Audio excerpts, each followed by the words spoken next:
मजाक है। तांत्रिक राजकुमारी पर अपनी जादुई शक्ति से हमला करता है। राजकुमारी भी अपने शस्त्र से उस तांत्रिक के हमले को रोक देती हैं और तांत्रिक के ऊपर वार करती हैं, जिससे वो तांत्रिक मर जाता है और राजकुमारी की सारी शक्तियां उसे वापस मिल जाती हैं।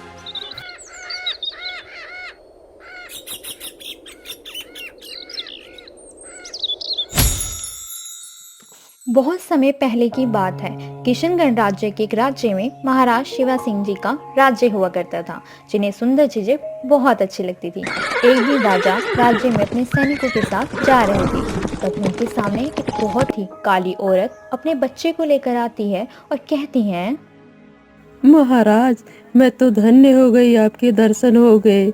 यह मेरी पुत्री है, इसे आशीर्वाद दीजिए। उस काली औरत और उसकी काली बच्ची को देखकर महाराज गुस्से से आग बबूला हो जाते हैं और उससे कहते हैं, तुम्हारी इतनी हिम्मत कि इस बदसूरती के साथ तुम हमारे पास आ गई। सैनिकों, इसे और इसकी बच्ची को हमसे दूर फेंक दो। हम ऐसे किसी भी बदसूरत इंसान को अपने आसपास भी नहीं देख सकते। महाराज, आप ये क्या कह रहे हैं? हम तो आपको देवता मानते हैं और आप अपनी ही प्रजा के साथ ऐसा नहीं कर सकते। तुमसे कहा ना, मुझसे दूर हो जाओ, वरना तुम्हारा सर धड़ से अलग कर दिया जाएगा। आप कैसे निर्दयी महाराज हैं, जिसे अपनी ही प्रजा से इतनी ही घृणा हो। हम भले ही बदसूरत हैं, लेकिन हमें भगवान ने ही बनाया है महाराज। इसकी जुबान बहुत चल रही है। सैनिकों, हमारा आदेश है, इसकी जुबान काट दी जाए। हे भगवान, ये कैसा जुल्म है महाराज। तुम महाराज कहलाने के लायक नहीं हो। देखना, एक दिन तुम्हें इसका अफसोस जरूर होगा। मेरा श्राप तुम्हें लग जाएगा। महाराज उसकी बातों को नजरअंदाज करके महल की ओर चल देता है, जहां उसकी महारानी सोनमती रहती है। रानी सोनमती बहुत ही सुंदर थी। उनकी खूबसूरती के चर्चे तो दूर दूर तक थे और महाराज भी उनसे बहुत प्रेम करते थे। महाराज और महारानी के विवाह के कुछ वक्त बाद महारानी अब गर्भवती थी। हे मेरी प्रिय रानी, हम चाहते हैं हमारी पहली संतान जल्द से जल्द इस दुनिया में प्रवेश करे, ताकि हम उसे बहुत सारा लाड प्यार कर सकें। आप सुन रही है ना मेरी महारानी जी? आप चिंता मत कीजिए महाराज, अब बस कुछ ही दिन शेष बचे हैं। लेकिन हमें यह बताइए, आपको अपनी पहली संतान किस रूप में चाहिए, पुत्र या पुत्री? हमें हमारी पहली संतान के रूप में अपनी माँ या मेरी तरह ही एक सुंदर सा पुत्र चाहिए। लेकिन महारानी जी, अगर पुत्री भी हुई तो कोई बात नहीं, परंतु खूबसूरत होनी चाहिए। आपने हमारे मन की बात छीन ली। हमने भी सोचा हमारी पहली संतान के रूप में पुत्री ही होनी चाहिए। जी हमारी प्यारी रानी, आपको तो मालूम ही है कि हमें हर सुंदर चीज़ से प्रेम है। हम अपने आसपास एक भी बदसूरत चीज़ पसंद नहीं करते, तभी तो हमने इस दुनिया की सबसे सुंदर राजकुमारी से विवाह किया है। लेकिन महाराज, हमारा मानना है, इंसान सुंदर हो या बदसूरत हो, भगवान के द्वारा ही बनाया गया है। एक ही तो मिट्टी का पुतला है, एक दिन तो सबको जलकर राख ही हो जाना है। राख तो हमेशा काली होती है महाराज, चाहे वो इंसान सुंदर ही क्यों ना हो। ओहो, आप हमसे यह व्यर्थ के तर्क वितर्क मत किया कीजिए, हम आपकी बातों में उलझ जाते हैं। महाराज शिवा को हर सुंदर चीज से प्रेम था। वो किसी भी काले इंसान को अपने आसपास भी नहीं आने देते थे। यहाँ तक कि गलती से कोई उनके पास आ भी जाता तो उसे सख्त से सख्त सजा दी जाती थी। कुछ दिनों के बाद महारानी की तबीयत अचानक बिगड़ जाती है। दासी, जल्द से जल्द दाई को बुलाकर लाया जाए। महाराज के इतना ही कहते जल्दी से राज्य की एक शाही दाई को बुलाया जाता है और कुछ वक्त बाद महारानी एक पुत्री को जन्म देती हैं और दाई महाराज के पास जाती हैं। महाराज, महारानी ने जिस पुत्री को जन्म दिया है। क्या बात है दाई, इतनी शांत होकर क्यों बोल रही हो? सब ठीक है ना? लाओ हमारी पुत्री का चेहरा हमें दिखाओ। हमें मालूम है ये हमारी महारानी की तरह ही सुंदर होगी। महाराज, मत देखिए। क्यों ना देखूं? क्या बात है, तुम हमसे क्या छिपा रही हो? क्या हमारी पुत्री में कोई कमी है? तुम हमें नहीं बता रही हो? हम स्वयं ही जाकर देख लेते हैं। महाराज इतना कहकर महारानी के कमरे में चले जाते हैं। महाराज जैसे ही अपनी पुत्री का चेहरा देखते हैं वह हैरान रह जाते हैं। उनकी पुत्री रंग में बहुत काली थी, जिसे देख महाराज अपना मुंह फेर लेते हैं और कहते हैं, नहीं, यह नहीं हो सकता। यह हमारी संतान नहीं है। यह तुम किसकी पुत्री को लेकर आई हो? महाराज, यह आप क्या कह रहे हैं? इस लड़की को महारानी ने ही जन्म दिया है। यह आपकी ही पुत्री है। नहीं, यह हमारी पुत्री नहीं हो सकती। इतनी काली लड़की हमारा अंश है ही नहीं।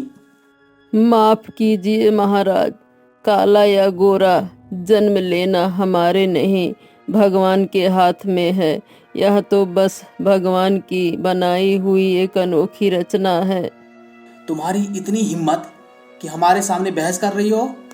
सैनिकों, महल से बाहर फेंक दो इस बुढ़िया को और इस बच्ची को जंगल में छोड़ाओ। कोई भी बदसूरत इंसान हमारे महल में हमें नहीं चाहिए। महाराज की तेज आवाज सुनकर महारानी अपने कमरे से बीमार अवस्था में बाहर आती हैं और कहती हैं, क्या हुआ? आप सब इतना शोर क्यों मचा रहे हैं? रानी, तुम भूल जाओ कि तुमने किसी बच्चे को जन्म दिया था। यह लड़की हमारे महल में नहीं रह सकती। यह आप कह रहे हैं महाराज? यह हमारी पुत्री है, आपकी और मेरी बेटी। नहीं, एक बदसूरत काली लड़की हमारी संतान नहीं हो सकती है। इसे निकालो यहाँ से। महाराज, ऐसा ना करें। अगर काली है तो इसमें इसकी क्या गलती? नहीं, हमें कुछ नहीं सुनना है। इसे ले जाओ यहाँ से। महाराज, अगर आपने मेरी पुत्री को मुझसे दूर किया तो मैं अपने प्राण त्याग दूंगी। नहीं रानी, ऐसा कुछ मत करिए। महारानी के लाख मनाने पर महाराज उस लड़की को महल में रखने के लिए मान जाते हैं, लेकिन वो उसे अपनी पुत्री नहीं मानते। कुछ वक्त गुजरता है और महल के साथ साथ पूरे राज्य में महाराज की काली बेटी की खबर फैल जाती है। महाराज की पुत्री होते हुए भी उनकी बेटी सोहनी को पिता का प्रेम नहीं मिलता। कुछ वक्त बाद महारानी एक और बेटी को जन्म देती है, जिसका नाम मोहिनी होता है। वो बहुत ही सुंदर होती हैं और महाराज भी उससे बहुत प्यार करते थे। समय के साथ साथ महाराज की सोहनी से नफरत बढ़ती जाती है। कहाँ है मेरी गुड़िया रानी? देखो, मैं तुम्हारे लिए क्या लाया हूँ। पिताजी, आप मेरे लिए गुड़िया लाए हैं? वाह, यह कितना सुंदर है। पिताजी, आप तो दुनिया के सबसे अच्छे पिताजी हैं। हाँ, ये तो है, लेकिन इस गुड़िया से ज्यादा तो मेरी राजकुमारी ही सुंदर है। पिताजी, मेरे लिए आप क्या लाए हैं? हे मूर्ख, तुम यहाँ क्या कर रही हो? क्या हुआ महाराज? हमने आपसे कहा था ना, इस बदसूरत लड़की को हमारे सामने मत आने देना। ये यहाँ क्यों आई है? क्षमा कीजिए महाराज, मैं इसे ले जाती हूँ। महाराज सोहनी को देखना बिल्कुल भी पसंद नहीं करते थे, इसलिए ज़्यादातर महारानी सोहनी को अपने कमरे में बंद रखती थी, ताकि किसी भी तरह महाराज के सामने वो ना आ जाए और महाराज कहीं गुस्सा ना हो जाए। हमने तुम्हें मना किया था ना पुत्री कि अपने पिताजी के सामने भूल से भी मत जाना, अन्यथा वे क्रोधित हो जाएंगे। क्षमा कीजिए माँ, लेकिन जैसे मोहिनी आप दोनों की पुत्री है वैसे मैं भी तो हूँ। फिर पिताजी मुझसे इतना नफरत क्यों करते हैं माँ? और मोहिनी से ज़्यादा प्यार क्यों करते हैं माँ? पुत्री, हमारे पास अभी तुम्हारे इन सवालों का कोई जवाब नहीं है। जब तुम बड़ी हो जाओगी तो तुम खुद समझ जाओगी। एक दिन राजकुमारी सोहनी के महल के पास कुछ बच्चे खेल रहे थे।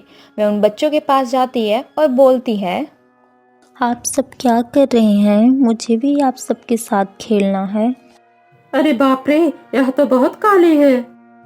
अरे तुम्हें पता नहीं है, यह महाराज की काली पुत्री है और मैंने सुना है महाराज इससे बात नहीं करते और जो भी इससे बात करता है उसे महाराज दंड देते हैं। हाँ, इसके बारे में तो मैंने अपनी माँ से सुना है। मेरी माँ ने कहा है अगर तुम्हें कहीं काली राजकुमारी मिले तो उससे बात मत करना, वरना महाराज पूरे परिवार को दंड देंगे। यह आप सब क्या कह रहे हैं? ऐसा कुछ भी नहीं है। माफ करना राजकुमारी जी, लेकिन हम आपके साथ खेल नहीं सकते और हम आपसे बात भी नहीं कर सकते। हाँ, जल्दी यहाँ से चलो, वरना हम लोग को कोई देख लिया तो हम सबकी खैर नहीं। नहीं, मत जाओ। मुझे भी तुम्हारे साथ खेलना है। सभी बच्चे वहां से भाग जाते हैं। राजकुमारी के साथ कोई भी नहीं खेलता है। इस बात से वो बहुत परेशान रहती हैं। जब तक वह छोटी थी तो अपने कमरे में ही बंद रहती थी, क्योंकि उसे देखते ही महाराज आग बबूला हो जाते थे। अब महाराज की दोनों राजकुमारियां बड़ी हो चुकी थी। एक दिन, महाराज, हमारी दोनों पुत्रियां अब बड़ी हो गई हैं। हमें उनके विवाह के बारे में कुछ सोचना चाहिए। अब उनकी शादी की उम्र हो गई है। हाँ, आपने सही कहा महारानी, हमारी बेटी अब बड़ी हो गई है। हमें उसका विवाह करने के लिए कोई साहसी राजकुमार ढूंढना होगा। हम जल्द ही आसपास के राज्य में सभी राजकुमारों को स्वयंवर के लिए आमंत्रित करेंगे। हम बहुत खुश हैं महाराज कि आपने राजकुमारी सोहनी के विवाह के लिए भी उचित निर्णय लिया है, भले ही आज तक आपने उसे अपनी पुत्री नहीं माना। क्या राजकुमारी सोहनी का विवाह? यह आप कैसा मजाक कर रही हैं महारानी? भला इस लड़की से कौन शादी करना चाहेगा? ना तो वह सुंदर है और ना ही कुशल है, और साथ ही आप चाहती हैं कि हम उसका भी स्वयंवर करवाएं ताकि सबके सामने सभी राजकुमार उसे नापसंद करके हमारी बेइज्जती करें। यह आप क्या कह रहे हैं महाराज? वह आपकी पुत्री है। हम 1000 बार आपको कह चुके हैं कि वह काली लड़की हमारी पुत्री नहीं है, और विवाह होगा लेकिन हमारी पुत्री राजकुमारी मोहिनी का। यह सब बातें राजकुमारी सोहनी दूर से सुन रही थी और रोते हुए अपने कमरे की खिड़की पर खड़ी हो जाती हैं। हे भगवान, आपने मुझे ऐसा क्यों बनाया? इसमें मेरी क्या गलती है? मैंने कौन सा पाप किया था जो मुझे सबसे काला रंग मिल गया? इसकी वजह से मेरे पिताजी मुझसे नफरत करते हैं और राज्य में कोई मुझसे बात करना पसंद नहीं करता। इससे अच्छा जन्म के वक्त मुझे मृत्यु दे देते। तभी खिड़की के पास एक सुंदर चिड़िया उड़ती हुई आई और सोहनी से कहती है, क्या हुआ प्यारी राजकुमारी, तुम इतनी उदास क्यों हो? क्या यह सत्य है या कोई सपना है? आप एक बोलने वाले पक्षी हो? जी मेरी प्यारी राजकुमारी, मैं एक बोलने वाली चिड़िया हूँ और आपको भी बहुत अच्छे से जानती हूँ। क्या सच में? लेकिन तुम मुझे जानती हो? कैसे और कौन हो तुम? कहाँ से आई हो? ओहो, आप कितने प्रश्न करती हैं। मैं यहाँ बस आपकी मदद के लिए आई हूँ। क्या मेरी मदद के लिए आई हो? हाँ मेरी प्यारी राजकुमारी, मैं आपकी कोई भी एक इच्छा पूरी कर सकती हूँ, लेकिन उससे पहले आपको मेरी एक मदद करनी होगी। मदद? किस प्रकार की मदद चाहिए तुम्हें हमसे? उसके लिए आपको मेरे साथ चलना होगा। मेरे साथ आइए प्यारी राजकुमारी। चिड़िया उड़ना शुरू करती है और राजकुमारी भी सबकी नज़रों से बचकर महल से बाहर उस चिड़िया के साथ चल देती हैं। कुछ दूर चलने के बाद दोनों एक घने जंगल में पहुंच जाते हैं, जहां एक बहुत बड़ी भयानक गुफा दिखाई देती है, जो कि बहुत पुरानी थी, मानो यह किसी रहस्य वाला रास्ता हो। यह गुफा तो बहुत अजीब है। तुम मुझे यहाँ क्यों लेकर आई हो? सोहनी जैसे ही पलट कर देखती है तो वह चिड़िया वहां से उड़ चुकी थी। अरे, वह चिड़िया कहाँ गई? इस भयानक गुफा के सामने अकेला छोड़कर अब मैं क्या करूं? तभी उस गुफा के अंदर से, जहां से वह रास्ता निकाला था, उसमें से एक आवाज आती है। कोई मुझे बचाओ, कोई मेरी मदद करो। कौन है? कौन है? क्या यहाँ कोई है? मैं यहाँ फंस गया हूँ, मुझे यहाँ से बाहर निकालो वरना मुझे मार देगा। लगता है अंदर ऐसा कोई है जिसे हमारी मदद की ज़रूरत है। हमें अंदर जाके देखना होगा। सोनी उस भयानक गुफा के अंदर की ओर जाने लगती है, जहां बहुत अंधेरा था। दूर दूर तक कहीं भी उजाला नहीं था। देखने में वो जगह ऐसी थी मानो कोई अंधेर नगरी हो। तभी पीछे से एक बूढ़ा आदमी राजकुमारी के कंधे पर हाथ रखकर कहता है, आखिरकार राजकुमारी तुम यहाँ आ ही गई। आप कौन हैं? तुम्हारे लिए अभी यह जानना जरूरी नहीं है कि मैं कौन हूँ। अभी बस इतना जानो कि तुम्हें यहाँ क्यों बुलाया गया है। मुझे यहाँ क्यों बुलाया गया है और ये कौन सी जगह है? यहाँ तो बहुत अंधेरा है। यह कभी रोशन नगरी हुआ करती थी, लेकिन जब से पाखंडी तांत्रिक हमारे रोशन नगरी में आया है, उसने हमारी राजकुमारी सूर्यपुत्री उजाला को कैद कर लिया है और उसकी सारी शक्तियाँ हासिल करके खुद को जवान बना रहा है। क्या कहा? एक तांत्रिक और राजकुमारी उजाला, यह सब कौन है? और यह जगह पृथ्वी से अलग क्यों है? हाँ, यह पृथ्वी की तरह ही एक ग्रह है। लेकिन यह पृथ्वी से थोड़ा अलग है। यहाँ की राजकुमारी को सूर्यदेव का वरदान है। जब तक वह खुश रहती हैं इस संसार में उजाला रहता है, और अगर वह उदास हो जाती हैं तो हमारे संसार में अंधेरा हो जाता है। फिर अब वो कहाँ हैं? उन्हें एक तांत्रिक ने अपनी कैद में बंदी बना लिया है, ताकि उसकी सारी शक्तियाँ हासिल करके वह अमर और सुंदर रह सके। यह तो बहुत बुरी बात है, पर इसमें आपकी मदद हम क्या कर सकते हैं? हमारे राजगुरु ने इसका उपाय बताया कि पृथ्वी पर एक ऐसी राजकुमारी है जो भले ही रंग में सबसे काली है, लेकिन दिल से बहुत सुंदर है। एक वही है जो हमारी राजकुमारी को उस तांत्रिक के चंगुल से बचा सकती हैं। लेकिन कैसे? मेरे पास ना तो कोई शस्त्र है, ना कोई अस्त्र। वो बूढ़ा आदमी राजकुमारी को एक दूसरे गुफा के पास लेकर जाता है और कहता है, यह वह जगह है जहाँ तुम्हें तुम्हारा शस्त्र मिलेगा। कैसा शस्त्र? तुम्हें इस गुफा के अंदर जाना होगा, जहाँ तुम्हारे जाने के बाद एक अदृश्य दरवाजा खोजना है। अगर तुमने वह ढूंढ लिया तो तुम्हें उस तांत्रिक को मारकर राजकुमारी को आज़ाद करवाने का शस्त्र मिल जाएगा। ठीक है, मैं ऐसा करूँगी। सोहनी उस गुफा के अंदर जाती है जहाँ उसे अंधेरे के सिवाय कुछ भी नजर नहीं आता है। हे भगवान, यह तो कुछ भी नजर नहीं आ रहा है।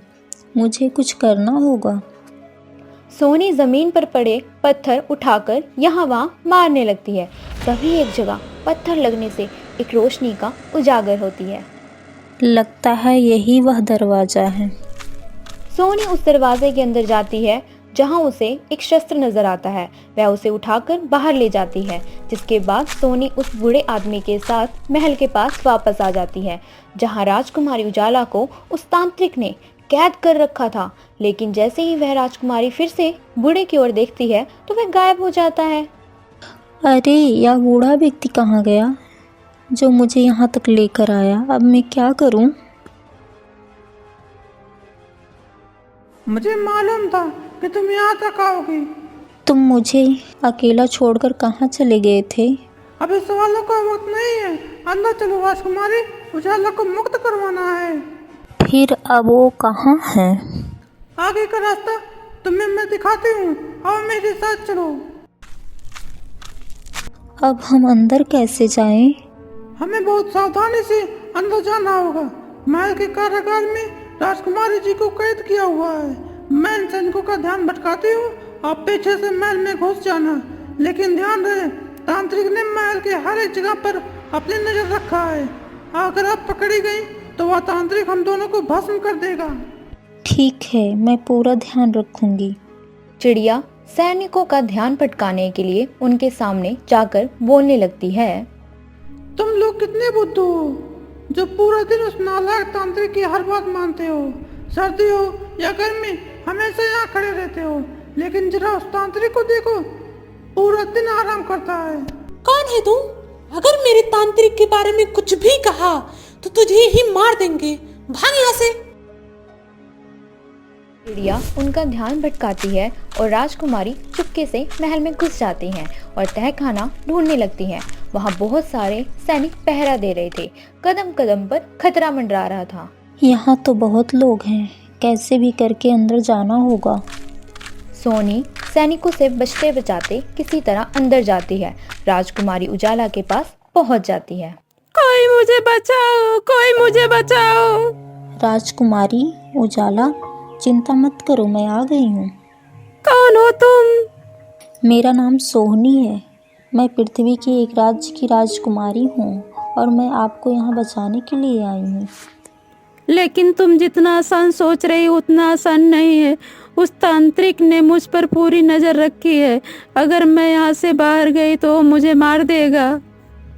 नहीं, ऐसा नहीं, कुछ भी नहीं होगा। मैं आपको यहाँ से आज़ाद करवा दूँगी। सोहनी उस कैद का दरवाजा खोल देती है और उजाला को बाहर निकाल लेती है। तभी वहाँ तांत्रिक आ जाता है और गुस्से में कहता है, ही मूर्ख, तूने मेरी बंदी ग्रह को बाहर निकाला। तेरा इतना दुस्साहस, आखिरकार तू है कौन? है कौन तू? बोल। मैं तुम्हारी काल हूँ। जो जुर्म तुमने इन लोगों और राजकुमारी पर किए उसकी कीमत तुम्हें चुकानी होगी। तुम मुझे मारोगी? अच्छा मजाक है। तांत्रिक राजकुमारी पर अपनी जादुई शक्ति से हमला करता है। राजकुमारी भी अपनी शस्त्र से उस तांत्रिक के हमले को रोक देती हैं और तांत्रिक के ऊपर वार करती हैं, जिससे वो तांत्रिक मर जाता है और राजकुमारी की सारी शक्तियां उसे वापस मिल जाती हैं। मुझे तो यकीन ही नहीं हो रहा है, तुमने मुझे आजाद करवा दिया। तुम्हारा बहुत बहुत धन्यवाद। राजकुमारी, मेरे साथ आओ। तांत्रिक के मरने से उसके सभी सैनिक गायब हो जाते हैं। राजकुमारी उजाला को उसकी शक्तियां मिल चुकी थी, जिसके बाद पूरे संसार में रोशनी हो चुकी थी। सभी लोग बहुत खुश थे। हम बहुत खुश हैं कि हमारे पूरे राज्य में अब पहले जैसा खुशहाली है, और यह सब करने में आपने हमारी बहुत ही ज़्यादा मदद की है। हम आपकी बहुत आभारी हैं।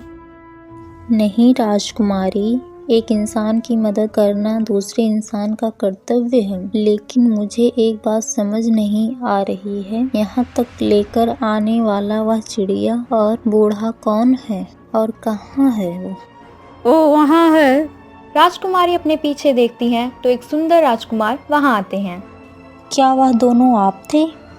हाँ राजकुमारी सोहनी, वह राजकुमार उदय सिंह हमारे भाई जैसे हैं। उस तांत्रिक ने हमें कैद कर लिया था। राजकुमार उदय सिंह कभी पंछी बनकर, कभी बूढ़ा आदमी बनकर मेरी बहुत मदद करनी चाहिए, लेकिन वह कामयाब नहीं हो पाए। वहाँ से जैसे तैसे करके अपनी जान बचा के भागे। फिर इसके बाद में हमारे राज्य के सबसे महान मुनिवर के पास गए और उन्होंने मुश्किल का समाधान पूछा, तो उन्होंने आपके बारे में बताया। फिर आपको मालूम ही चला। जो हुआ, मुझे बहुत खुशी है कि मैं आपकी मदद कर सकी। अब मुझे अपने राज्य में वापस जाना होगा। मेरी माँ बहुत चिंता कर रही होगी। रुक जाओ राजकुमारी, आपने हमारी बहुत मदद की है, अब हमारी बारी है मदद करने की। आप भला मेरी मदद क्या करोगे राजकुमार? मैंने आपके बारे में बहुत कुछ मालूम किया था, तो मुझे मालूम है आप किस वजह से अक्सर परेशान रहती हैं। जरा रुकिए। अपनी आंखें बंद करके सोहनी के ऊपर एक मंत्र डालता है, जिससे राजकुमारी सोहनी, जो जन्म से काली थी, वो बहुत ही सुंदर और गोरी हो जाती हैं, जो किसी अप्सरा से कम नहीं थी। क्या मैं हूँ? सच में मुझे यकीन नहीं हो रहा है। राजकुमारी सोनी, आप तो हमेशा से ही सुंदर थी, लेकिन बस लोगों ने आपके रंग को देखा ही नहीं और आपके मन को कभी जाना नहीं। अब आपसे किसी को कोई शिकायत नहीं होगी। अब मैं आज्ञा चाहती हूँ आप सभी से, मुझे घर वापस जाना होगा। सोहनी अपने राज्य में वापस आ जाती हैं, जिसे देख सभी लोग बहुत हैरान हो जाते हैं। गांव के सभी लोग आपस में बातचीत कर रहे थे। यह तो राजकुमारी जैसी लग रही है। ध्यान से देखो, यह राजकुमारी सोहनी है। हाँ, तुमने सही कहा, यह तो राजकुमारी है। लेकिन पहले तो यह बहुत काली थी, अचानक इतनी गोरी कैसे हो गई? देखने में तो किसी अप्सरा से कम नहीं लग रही है। हाँ, मैं तो इसकी सुंदरता से बहुत मोहित हो रहा हूँ। राजकुमारी अपने महल में वापस आ जाते हैं, जहाँ उसे सभी देखकर हैरान थे। महारानी कहती हैं, क्या यह सच है? क्या तुम मेरी ही पुत्री सोहनी हो? हाँ माँ, मैं आपकी पुत्री हूँ सोहनी। बेटी, तुम इतनी बदल कैसे गई?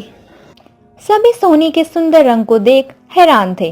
तभी सोहनी उन सभी के सवालों का जवाब देते पूरी कहानी बताती है, जिसे सुनकर सभी हैरान हो जाते हैं और महाराज कहते हैं, हमें माफ कर दो मेरी पुत्री, मुझसे बहुत बड़ी गलती हुई है, मुझसे बहुत बड़ा अपराध हुआ है। मैं तुमसे आज तक इतनी ईर्ष्या करता रहा, तुम्हें एक पिता का प्यार नहीं दिया, तुम्हारे साथ रंग भेदभाव किया मैंने। मुझे माफ कर दो मेरी प्रिय राजकुमारी, मुझे माफ कर दो।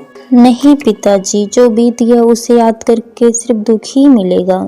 आप ज्यादा सोचिए मत, हमें खुशी है महाराज को अपनी गलती का एहसास हो गया और हमें अपनी पुत्री के रूप में अपना लिए।